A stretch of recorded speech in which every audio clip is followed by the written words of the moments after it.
Hey guys, and welcome to my channel. Today we're going to be covering the basics in FL Studio. So if you are new to FL Studio or you just want to get a better understanding of how things work in FL Studio from the basic standpoint, then this video is going to be for you.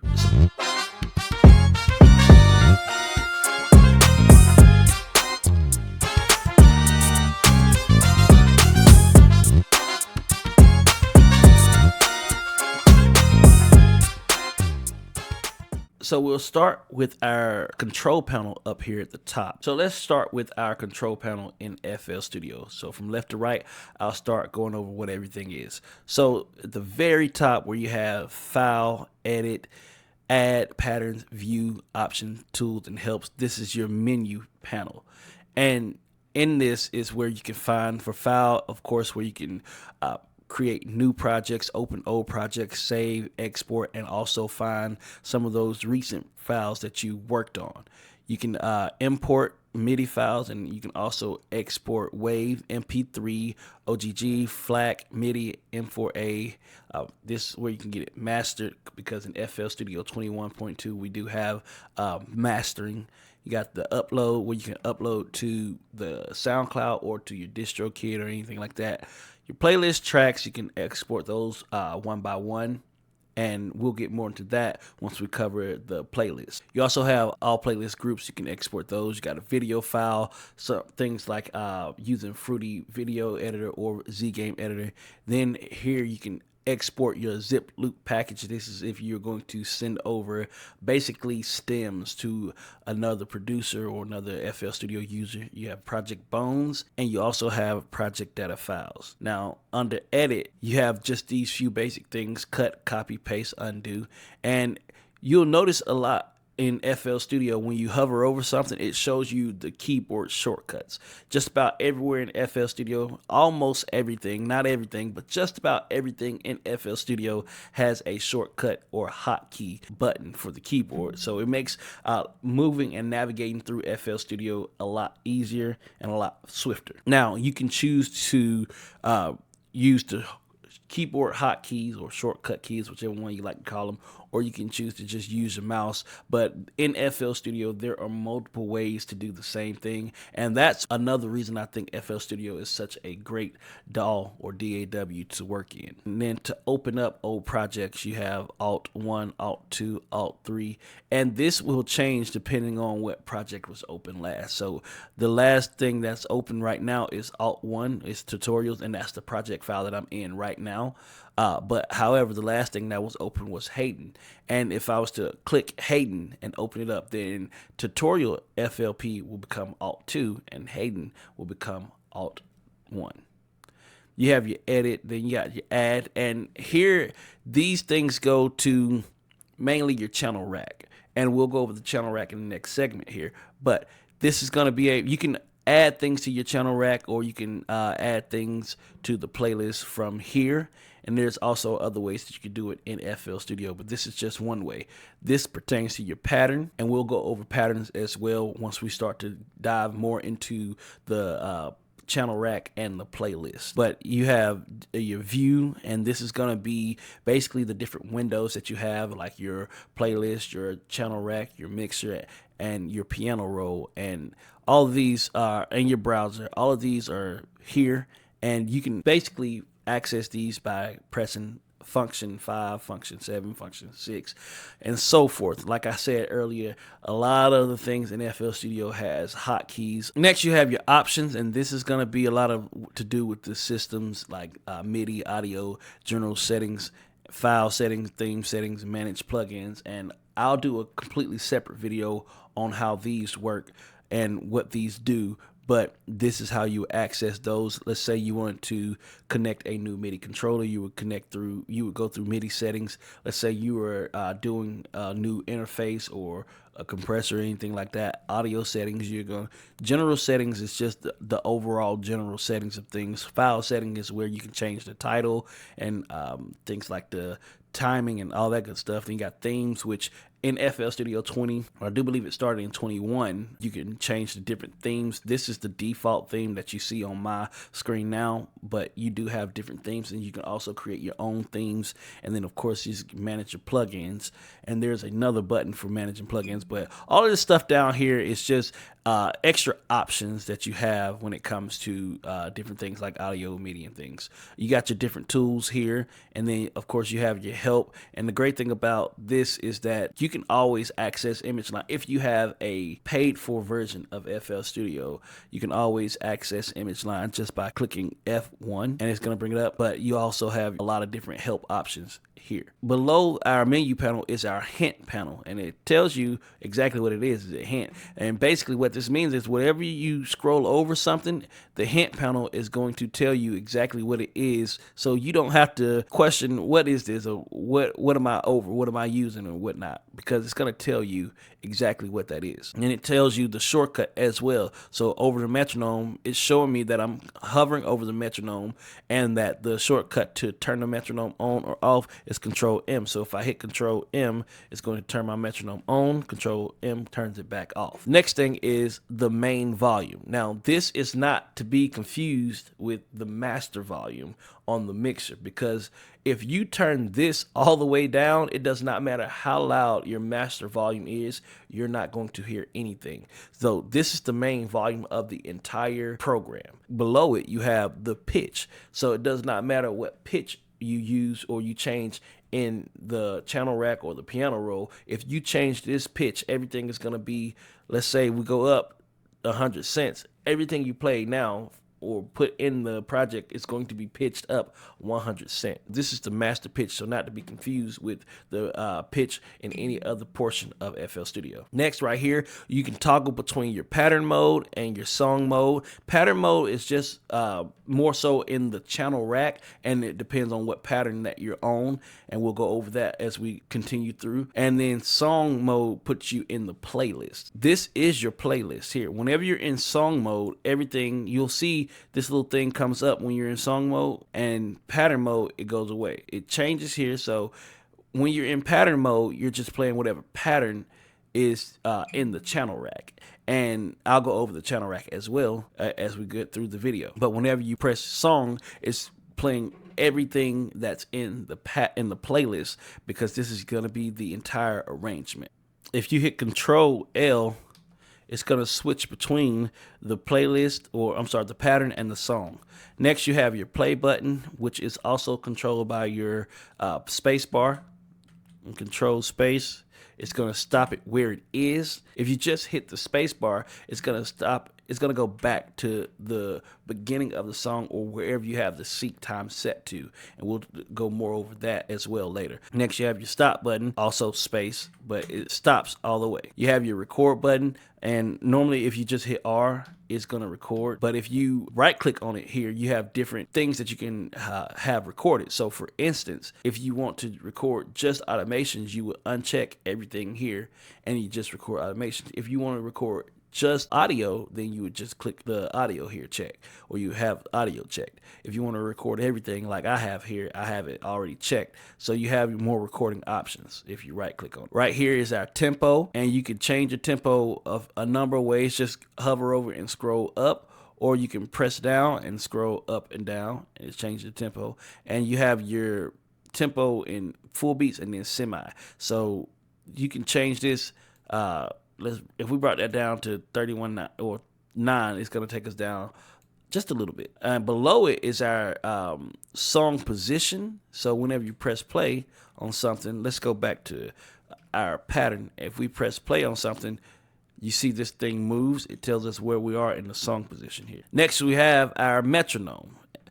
And once again, in FL Studio, everything has a shortcut key, or most everything in FL Studio has a shortcut key. So you have your metronome, you have your wait for input to start, and this is more so when you are recording something. So a lot of times you can press record. If you're not playing anything, then nothing is being recorded if you have this turned on. But if you have that turned off, it's going to just start recording, and everything is going to be, no matter whether you're playing or not, it's going to start recording. This is going to be your 3, 2, 1 countdown. This is going to be your blend recording or overdub. Next, you have your loop recording. Then you have your typing keyboard to piano. This is more so if you are using a laptop or you don't have an actual MIDI keyboard. You could turn this on and it's going to allow you to use your keyboard, your actual typing keyboard, as a piano. Then this is going to be your scroll to reach time marker. And basically what this means is once you press play, and the marker gets far enough out, instead of the marker moving or continually move this way, the actual playlist or the actual song is going to start to move this way. And I'll show you what I'm talking about. If I lay down a pattern in here, let me just find something random. And if I turn this on, so before turning that on, you'll notice that the marker moves.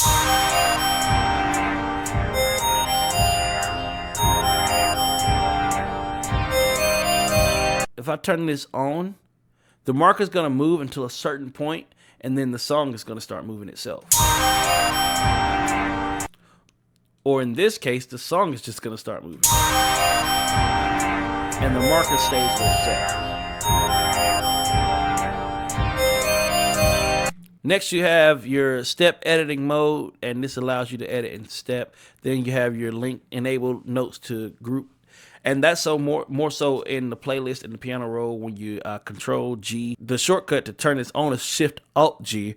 But in the playlist and in the piano roll, all you have to do is hit Control G, and it's going to allow things to be grouped together. And then this is the multi-link controller, and this allows you to link external things to internal things. So it allows you to use your MIDI keyboard or whatever outboard gear as hardware.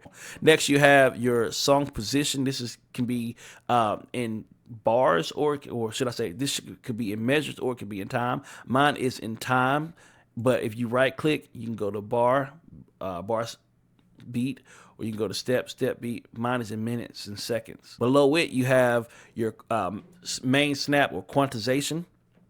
And this little thing here, it's kind of all over in FL Studio because it's also right here when you're in the playlist, and it's also inside the piano roll right here. But you can adjust that from line, cell, none, 1/6, 1/4, and this just means that whenever you lay something down, it's gonna move. If this is set to line, it's gonna move per line. So if I zoom in here on our piano roll and I move this over, it's gonna automatically go to the next line. And when I adjust things, it automatically goes to the next line. Next, you have your pattern, and this goes back to when I was talking about the pattern options here. You can go here. These same options come up here that come up there. Patterns, your pattern is basically what you are working on at that point in time. So you can have multiple patterns. Some people like to make their instrumentals in one pattern and then separate them later in the playlist. Some people like to make each instrument its own pattern, which it's completely up to you however you want to do that. If you scroll up or down, you can get more patterns here. And your patterns also show in a different place. So if I add another pattern, so if I got one pattern and I add another pattern here, it's going to show up right here in this little portion. And here's another way to add a pattern. Above it here is our monitor. So if there's anything playing, so for instance, I put this back in here, and once it starts playing, you'll see it's monitoring the sounds coming through.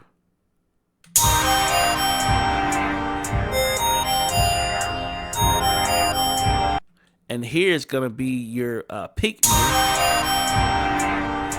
And this allows you to measure how loud or to see the dB or decibel of what's going on. You don't see a number on it, but if you hit play and you hover over it, wherever you're hovering, it tells you in the hint panel what dB you are. Next, you have your CPU load. Now, since I'm on an actual computer, it has an actual tower to it. I have basically a gaming computer, but depending on the type of computer you have, whether that be a laptop or a computer, it will determine how much of a CPU your computer can handle or how much of a load. The higher this number is, the slower or the slower your computer is going to go, or it's going to start cracking. That if you get to anywhere between or anywhere but over about 75, your computer's going to start clicking and cracking, and basically that just means your computer can't handle everything on there. But there are ways around that, and we'll go over that in more videos. Right next to it, you have your undo, and also you can do Control Z. The great thing about this is if you click undo here, it's only going to undo once. But if you hit Control Z, it's going to undo as many times as you need it to undo. This is going to allow you to open a new audio editor. This is going to allow you to one-click recording. And of course, your minimize, your maximize, and then your exit. These buttons here are your playlist. This brings up or down your playlist. And you can see once I clicked it, the playlist highlighted itself. But now if I click it again, it goes away. You can also hit F5 to bring back your playlist. You have your piano roll, and if you hit F7, it's going to bring up your piano roll or take it away. If you this is your channel rack, and right now you can't see my channel rack because I have it detached. But what I will do is I'll retach it so that you can see and I have it on a different screen, but I'll retach it and you can see or reattach it that my channel rack is right here. And if you hit F6, it's going to bring your channel rack down.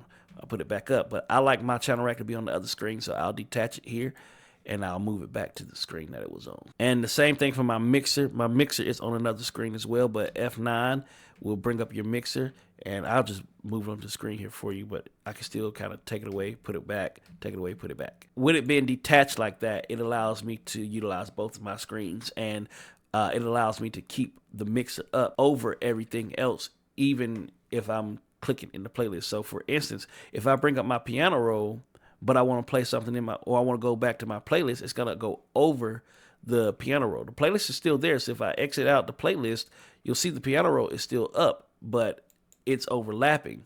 So when you detach something, it allows it to be over everything else. So I can bring up my piano roll now, and my channel rack is still over the piano roll as well as the playlist. Next is your plugin or browser. This is going to control this little piece here, or this little portion. If you click it open like that, or if you click it, it's going to close it up like this, and so you get to utilize more of your screen if you need to, but you can also put it back by clicking it again, and you can also adjust it how far out it is by just hovering over it and moving it in or out. Next, you have your plugin picker, or not plugin picker, I'm sorry, it's open project. And then this is your plugin picker. Most of the time, I don't really use the plugin picker, but once you click the plugin picker, it comes up like this, and it shows you all the plugins, like visual pictures, and then you might have some external plugins. I have very few external plugins, but it shows you those by name, but everything else, it shows you pictures of them, and that's a good way to bring up all your plugins if you want to get a good picture of them to see what you're getting into. And I just exit out of that by right-clicking, and there's multiple ways to get to your plugin picker. So if I was on the mixer and I just if I right click on any of those slots, it's going to bring it up again. But these are only the plugins that can go on the mixer. It's not all the plugins that are there. Next, you have your tempo tapper. This is great for finding tempo. If you don't know the tempo of something, you can tap along with it, and bringing that up, it allows you to tap along with it. And as you can see, it changes the actual tempo. It'll pick up what that tempo is, and it'll automatically change it on the tempo there. Then you got your View Touch controller, and this is like pads, what your pad is connected to. So I have a pad here. I don't have any sound on anything on my channel rack, but if I did, this pad would be A flat, A, B flat, B, or whatever you have those linked to. Next is your upgrades or shop. You can always click here, and this actually bring up the internet. I own a full version of the signature bundle or all plugins unlocked, so I really don't have anything else that I can really buy from it. But if you wanted to upgrade or purchase anything, you could. And this little part right here gives you the updates and what's new with FL Studio and what's new to download, and also notifications if you get any notifications. So that is your dashboard in FL Studio. The next thing we're going to go over is our browser. And the browser is pretty simple, pretty straightforward, but I'll try and go over what everything is in the browser. Starting with right here at the top, the options on your browser. And there are a few things on the browser. When you first bring up, if you just now, or if you first download FL Studio, your browser is not going to look like this. You can make your browser look like this, and you can do that by these options. You can have your search bar on the top. Mine is currently on the bottom. If you look down here, that's my search bar. You have also auto hide. Now, if you see when I moved away from the browser, it automatically hid the browser, and that's what I don't like. I'm going to turn that back off. But it automatically hides your browser. Hide while dragging, you got auto contrast text, full sample preview. Now, a lot of people didn't know this was a thing in FL Studio, but with full sample preview, it allows you to preview the entire sample. Sometimes when you click on something and you want to preview it, it does not give you the whole sample. Normally, you can have preview or full sample preview turned on. And this is going to allow you to preview the entire sample instead of just a snippet like the default setting is. This is going to be your collapse structure, so it brings it back. So let's just say we're all the way down here. And let's just say we have something open like samples, and we want to, let's go to packs, because packs is going to open up even more. And then we'll go to instruments, open up even more. If I hit this little button here, it collapses it all back down, and it's all back to the original. This is reread your structure. This is basically a refresh for your browser, and then whatever you just saved in, say, a kit or a pack, it's going to show up in your browser now. You have all, which is showing everything all at once that you can possibly go into, and what you have accessible in your browser. If you go to projects, it's going to show everything that's currently in the project that you're working on. Right now, there's nothing in the project that I'm working on. Then you have all your plugins, your plugin database, and it shows you the effects. So you can go through and pick your effects or your plugin that you want to use. And this is just another way to find plugins. So delay and reverb is going to show you actual pictures of these things. And you could take these and drag them to your mixer if you want to, or you can go directly from your mixer and load them on, or you can go through the plugins. But basically, like I was saying in the beginning, there are multiple ways to do the same thing in FL Studio. This is another way to find your plugins or your effects and whatnot. You got your generators. All of these will be sent to your channel rack, whereas all of your effects will be sent to your mixer. And then you have the installed. I don't have very many installed ones, but let's just say I go to VSTs, and these are going to show me not really pictures, but it's going to show me a list of things that I have, which I don't have very many external plugins. I don't use very many external plugins, and the ones that I do use, or the ones that I do have, I rarely use them. But this is going to show you what you do have, and you can use those to go to either your mixer or your channel rack. Next, you have your library, and these are a lot of things basically online. Like, these are things that you can download online or you can purchase. You have the little shop cart here, but you can list it. That allows you to demo or just hear what those sound like. A lot of times FL Studio will give you updates, and in those updates you might get new sounds, especially for like Flex. And you can download these sounds, you can purchase these sounds, and they'll show up in your actual plugin itself. And these for different presets. These are actual, like, I would call those extension packs and whatnot that go to your these presets. So right here, this says installed already, but this one isn't. This one's one that has to be purchased. But basically, that's what these are in the library. Start is anything that you made a favorite, and in FL Studio 21.2, my favorites haven't really showed up because I haven't made very many favorites using FL Studio 21.2, but I did have a lot of them on my old computer since I got a new computer and downloaded FL Studio 21.2.